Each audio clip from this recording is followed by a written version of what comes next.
Monster Brick Reviews.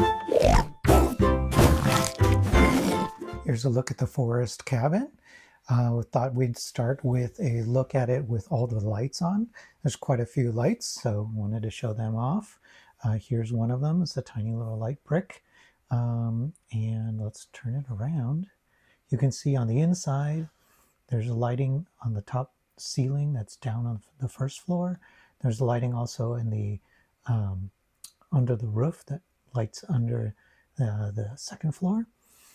And you see there's a light brick and a transparent tube that brings it up. So there's a brick here as well that brings that light up.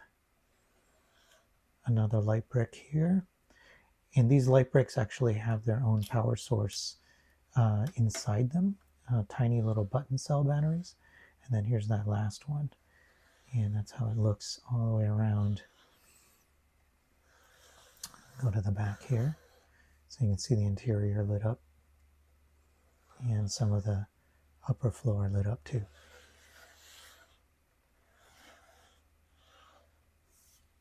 Here's a look at the model with the lights on in the room.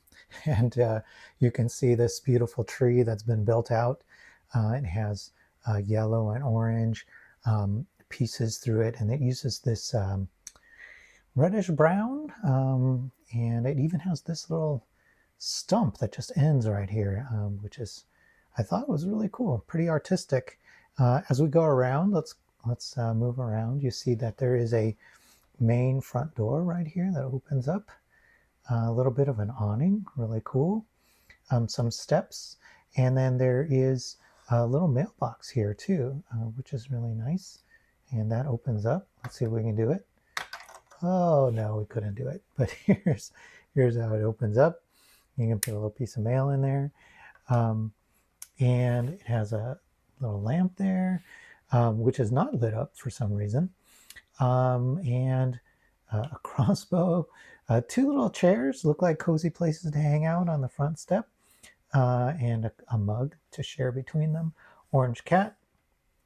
And this is something that I feel is a little bit my least favorite, is that they just used this one vine piece and said boop and added it on there and called it a day. It might have been better without that. They do use a lot of those ingots in black along the edge for detailing along this. We've got these life preservers here for more detail, architectural interest. A little bit of a sign here that says Forest Cabin. And that's the only thing it says. Yeah, everything else is just wood. Rotating around, we see that there's a fan or maybe ventilation up at the top. These windows do open, and you get more of the flowers and things like that. And you get sort of a little like outdoor garden kitchen or garden sink area. So you've got a bag, 3 color bottles, a little bit of either a sink or a basin of some kind. You got vines, a nice little pail, and of course a wheelbarrow. That's always nice to have. Yeah, it's kind of cool. And then some more garden tools, another pail, a barrel. And coming around to the back side, it has this really large series of windows along the back, which they could have maybe done differently. It feels a little strange that they did it that way. It almost doesn't seem to fit, but it's okay. I got used to it. You also see now the roof is back here. It's got a little bird, windows, and these parts are all pretty well built. We're using like a dark green here. And in order to get into it, you just lift this panel, and you see there's the panel, and then you can get into the second floor. And the second floor, we'll come back and look at that as well. The back here is supposed to have quite a bit of stalks and things, but me personally, because I own this set, I decided not to put them in there. There's a bunch left over here. I didn't do because they are such a pain to get in just the right spot, and then they pop right off. The moment you look at them sideways, they pop off. So you're supposed to put them all the way across, and they have different heights and things like that. They might be like corn or something. To save my sanity, I only got about halfway or a third of it the way through. Oh, and these little lights here, they are on tiny little stems, and then you just rotate this brick. It's got 2 batteries inside of it. Let's see if we can focus here. Yeah, there you go. You just turn it and it turns off. Yep, so that's how that works. So both of those are on there like that. Okay, and then oh, we can take a look at the upstairs now. Might as well. So you see there's a bench back there. Some of the wiring is sort of loose. This is the battery box, and it has a on-off switch on the side of it. So I can just flip that, and it turns the lights on and off inside. Then we have a little bit of a small table here, and some other odds and ends and containers in the back there. So it operates a little bit like an attic. All right, and then over on this side, another window here, which you could open up if you like, and it has some firewood here, an axe, another barrel, and then a doghouse. So this is all built up to be the dog's little house. It's a really cool little dog. He's got a little bone above it, and other little bushes and maybe ferns that are here as well.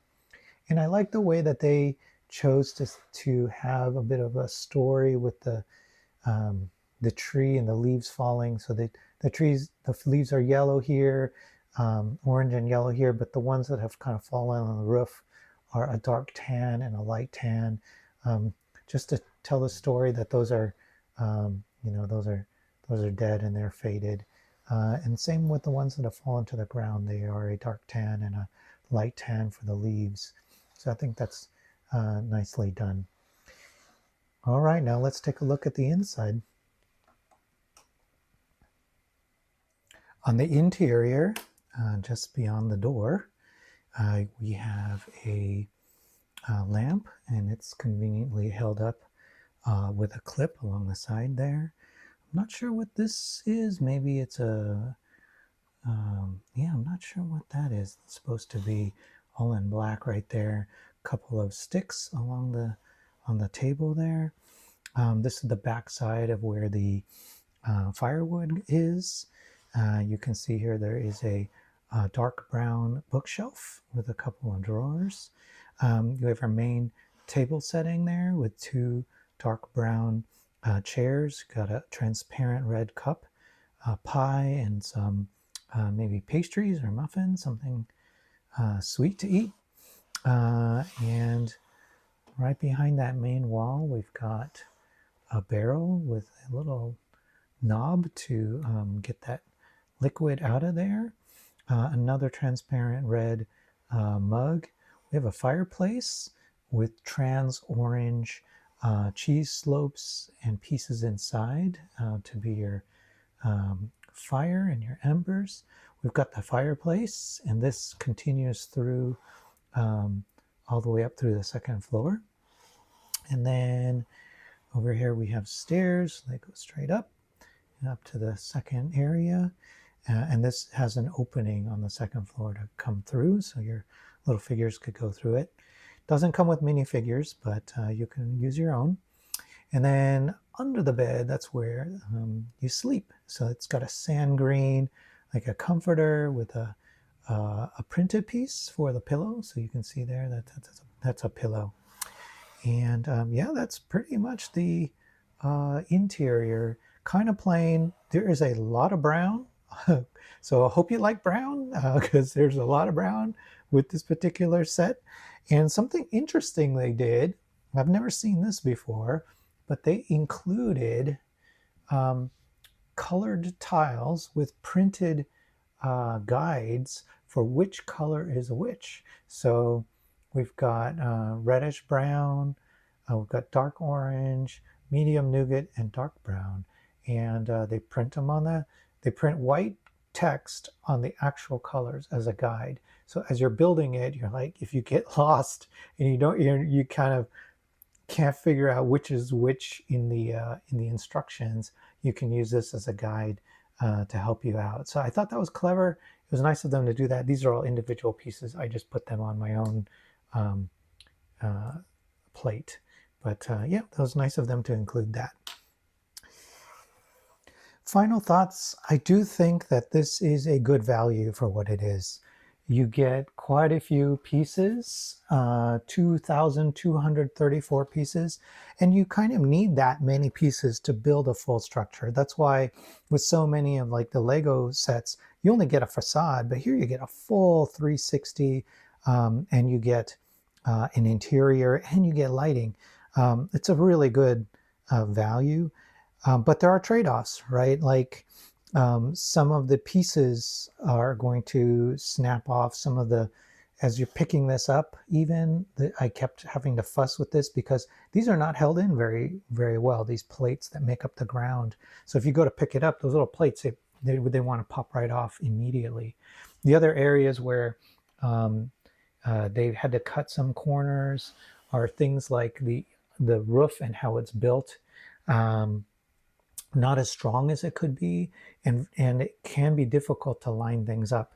The back here and the geometry of lining this up was quite complicated. I had to do it 3 or 4 times before I got it to sit just right. So those are things that happen. And then you saw the interior on the first floor. It was a little bit sparse, right? There's not a lot in there, and it was so brown. Like it could have used a pop of color, maybe a rug or some things on the wall, but you know, they didn't either think of it or didn't have the budget left over for it. I'm not sure. There's room for improvement, but I'll tell you, as a standalone cabin build, it's terrific. And if you want to display it, like I have the Lego A-frame, I think this would look fantastic next to the Lego A-frame, and you can, between the two of those, you have a really wonderful scene that you can set up. So there you go. I think you'd probably enjoy this. I just keep in mind it's not really a play set. It's not something you can really roughhouse with. Things are gonna pop off of here pretty darn quick. But if you want something that you can build, you enjoy as an adult, and set up little scenes, and I think it'll be perfect. All right, thank you very much.